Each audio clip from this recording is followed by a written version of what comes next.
Bonjour tout le monde, j'espère que vous allez tous très bien. Je vous retrouve aujourd'hui pour une nouvelle vidéo, où je vais vous lire un thread. En fait, je vais vous lire un thread entier et la partie, le début d'un autre thread, et ce sont des threads français. Du coup, j'ai pu discuter avec le jeune homme qui avait posté le premier thread, et du coup, j'ai eu un petit peu de backstory, j'ai pu apprendre quelques petits trucs sur l'histoire, et peut-être qu'il y en aura plus, peut-être qu'il y aura du nouveau, et il va me tenir au courant. Donc du coup, c'est hyper cool, et je vais vous lire le début d'un autre thread que j'ai trouvé, et il est en 3 parties, donc c'est un petit peu long. Par contre, s'il vous plaît, je ferai une vidéo avec les 2 autres parties. Prenez quelque chose à manger, quelque chose à boire, comme d'habitude. Bref, on perd pas de temps, let's go to the video.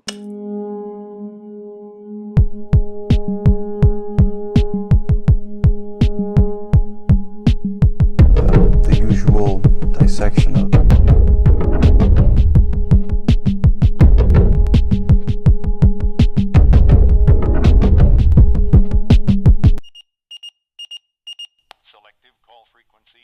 La première histoire est une histoire de maison hantée et j'ai pu parler avec le jeune homme qui avait posté le thread et tout ça pour en savoir un petit peu plus parce que comme le thread est un petit peu court, je me suis dit je vais essayer d'avoir un peu plus d'informations, enfin de demander un petit peu eux leur passé, s'ils avaient des croyances, ce genre de choses. Et du coup il m'a dit que il n'avait jamais vraiment parlé de paranormal chez eux, enfin il n'y croyait pas forcément, il n'avait pas forcément de croyances dans l'occulte et que c'était un petit peu la surprise pour tout le monde quand c'est arrivé du coup. Et aussi il m'a dit que il allait peut-être revoir la propriétaire, qu'il allait peut-être avoir plus d'informations bientôt, donc peut-être qu'il fera une partie 2 et je pourrais vous en parler. Mais pour l'instant, je vais vous lire le thread. Mettez-vous à l'aise, it's a real story. Let's go. On va commencer. J'ai vécu 8 ans dans une maison hantée. Avant tout propos, je tiens à préciser que je ne vais en aucun cas essayer de convaincre qui que ce soit. Je tiens seulement à raconter cette partie de ma vie, car elle me brûle les lèvres depuis des années. Je vais tenter de tout vous raconter, même les choses qui vous paraîtront totalement improbables. Et croyez-moi, certaines sont tellement impossibles que je n'y croyais pas moi-même. Quand j'avais 8 ans, nous avons emménagé ma famille et moi dans une maison de village, un ancien restaurant des années 40-50. En bas, il y avait la cuisine, le salon, la salle à manger, la salle de bain, une véranda et une cave. Elle sera importante pour la suite. À l'étage, en montant l'escalier, tu es arrivé dans un couloir qui desservait les chambres.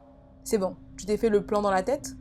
La maison était banale, c'était pas le manoir de Disney. Je ne peux pas réellement dater la venue des phénomènes paranormaux auxquels nous avons été confrontés. Je pense qu'ils ont toujours été là, mais vous allez voir que ça ne faisait qu'empirer, jusqu'à notre déménagement. 8 ans, c'est long. Tout a commencé par des bruits. Ils étaient variés.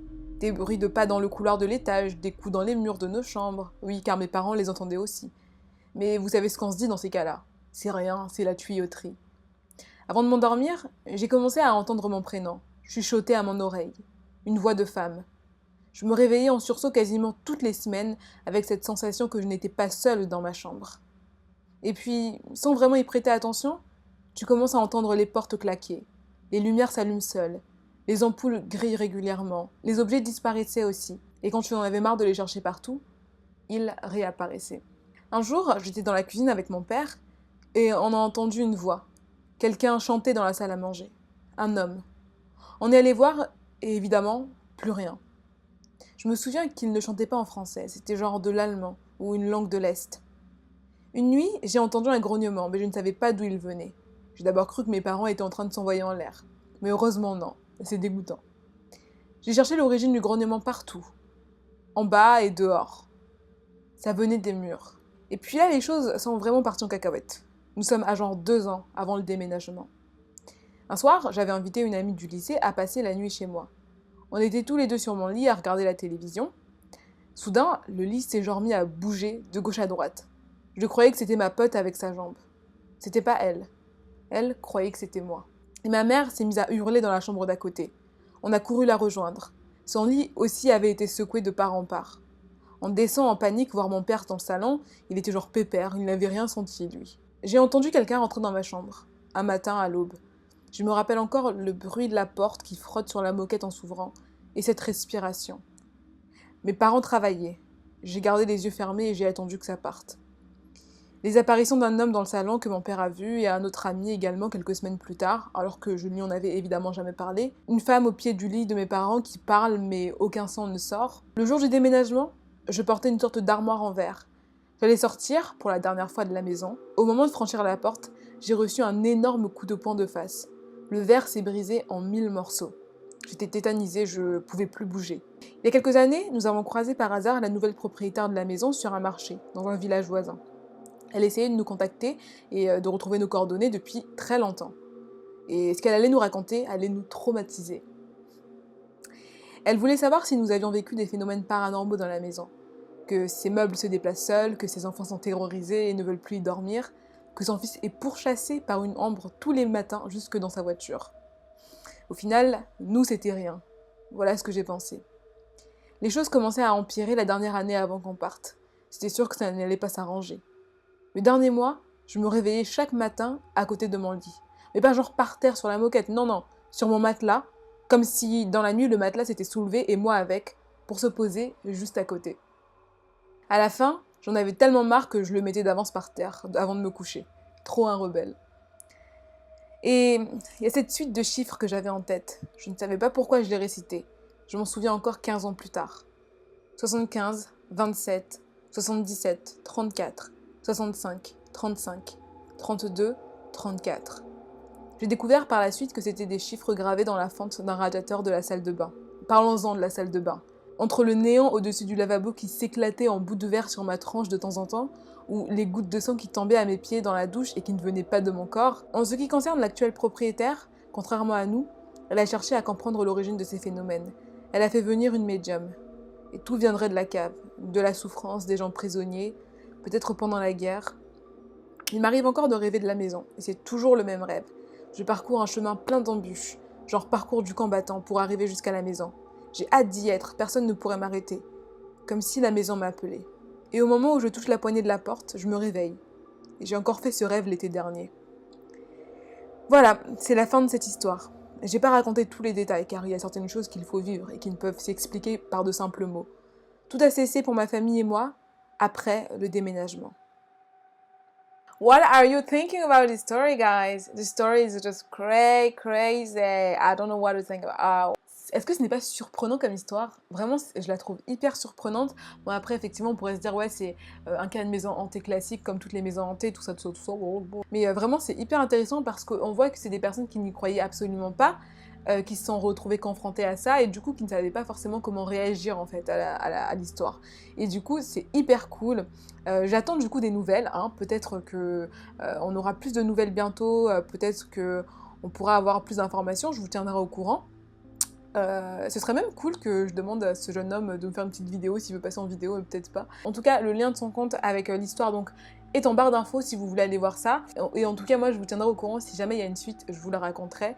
Ou alors on verra avec lui si il peut me faire un petit audio ou un truc comme ça pour me raconter, ce serait cool de partager tout ça. Bref, on va passer au thread numéro 2. Thread.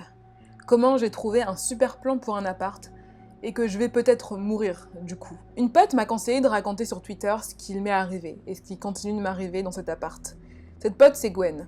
Elle m'a aussi conseillé de ne pas mettre les vrais noms. Du coup, elle s'appelle pas vraiment Gwen. Il y a 4 mois, j'étais en galère d'appart. J'avais clashé avec mon père, on s'embrouille souvent. Mais là, c'est parti très loin, et très vite. Si tu quittes encore ce job, tu devras te débrouiller par toi-même. Plus d'argent, plus de piole. J'ai un plan. C'était faux. J'espère que ton plan consiste à te faire pousser des couilles et à garder un travail plus de 3 mois. Mon père égale baby boomer level 60. T'as jamais eu les couilles de quitter ton taf alors que tu le détestes. T'aimes juste te plaindre et faire culpabiliser les autres. Tu critiques mes couilles? C'est grâce à elle que tu existes. Ma mère. C'est vrai, je veux dire, écoute ton père. Arrête de le défendre, c'est un daron en carton. Au final, je suis partie en me disant que je pouvais me débrouiller seule. Sage décision. Sage et audacieuse. Et stupide. Complètement con, en fait. Et j'ai passé l'été à squatter des canapés de potes, puis des fauteuils de potes, puis des tapis de potes. J'étais mi-SDF, mi-clébard. J'avais encore un peu d'argent, mais avec ma situation, no job égale no garant, impossible de trouver un appart décent, ni même un indécent. Et puis, je tombe sur une annonce, un papier collé sur la vitre d'une boulangerie chelou. Et l'annonce encore plus. L'annonce. À louer, 2 pièces, 50 mètres carrés, 12e arrondissement, 750 €, non-fumeur. Le locataire doit être en bonne santé. J'ai cru que c'était une blague. Mais dans le doute, je prends la feuille pour que personne ne me double. J'appelle le numéro, un gars avec un accent d'origine inconnue décroche un peu trop vite. Il me propose de passer dans la journée. Perfect. J'arrive dans l'immeuble, petit, genre 3 étages dans une cour isolée, calme. Je m'attends à voir une file de locataires potentiels, mais non. C'est là que je rencontre Monsieur K, le propriétaire de l'immeuble. La source de mes angoisses. La raison pour laquelle j'écris tout ça sur Twitter. Il a 50-60 ans, je dirais. Il porte souvent des tenues de sport mais ne semble pas en faire. Un look riche mafieux beauf, bedaine comprise. Il parle doucement, avec de longues pauses des fois. Des longues pauses. Il respire fort aussi. Merci d'être venu. Merci à vous. Mon plaisir. Il traduit l'expression my pleasure en français, comme personne ne le fait. Monsieur K commence son interrogatoire dans le couloir. Vous avez un garant? Pas vraiment. Vos parents? On se parle pas trop. Il mate le vide pendant plus de 5 secondes. Soit il pense à comment me foutre dehors, soit il fait un AVC. Je sais pas ce que je préfère. Vous prenez de la drogue? Je suis surpris. Pendant un instant, je pense qu'il m'en propose, et que ça serait mal vu de refuser. Je vois dans ses yeux que pas du tout, alors je dis non. Je rajoute même un pff pour renforcer mon dégoût. J'ai fait du théâtre en 6e. Et votre travail? Je suis sur plusieurs projets, et j'alterne les missions en fonction de la demande du marché. Ni faux ni vrai. Vous êtes intermittent alors? Oui. Merde, pire réponse du monde, j'ai pas réfléchi. C'est mort pour l'appart. Il se remet en mode AVC pendant 5 secondes. Moi, je contemple les moulures du plafond, ainsi que mon échec. L'appart est au 3e étage, suivez-moi. Je le suis, j'arrive pas à y croire. Je me méfie encore. Tout peut arriver. J'habite au rez-de-chaussée. Au premier, c'est ma fille, vous ne la verrez pas. Au 2e, une autre locataire. Vous, c'est le 3e, à droite. On arrive au 3e. La porte de gauche est en fait une autre porte pour le même appart, mais elle est condamnée. Du coup, l'étage est à moi. C'est un meublé, au fait. Ça m'arrange tellement de ouf, mais je préfère la jouer distinguée. Oui, fort bien. L'appart est presque aussi grand que chez mes parents. Je surkiffe en pensant à leur tête bientôt. Mais je garde ma poker face. Monsieur K me montre alors les stores. Il fait le mouvement on ouvre comme ça et on ferme comme ça.